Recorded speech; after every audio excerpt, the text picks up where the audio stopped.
ngale mihla ohamba kakhulu buthela kakhulu kwafaka noma ichoko apha mfuna mama liyothenga insango phaya estradweni ichoko yantoni mntana ndini uxela ngechoko bendingayibona makhulu engxola mani engxola makhulu uyabona mntana ndini kweli khaya mntana utheni ngokunothela ugqisa ngena kwam yabona ke makhulu nonishawutisa apha lento nengenamvekwa zizinto ezinje ungena abantwana abazulu abazi kwam kancane wena sidalela sigqekezelwa nje zinto ezinje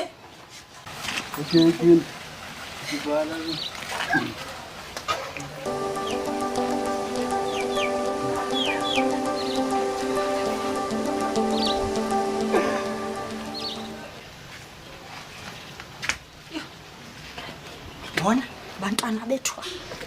esibagcinayo uyabona khona lo mntana kaMkwena wathi gqise ngena kwam mntana ndini kaMkwena uyabona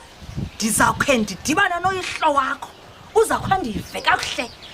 akandixelele ukuthi yindlela akukhulise ngayo le lokho ndixelele ukuthi kanti apha emizini nihamba nisenza le nto uyabona abantwana bethu yo bona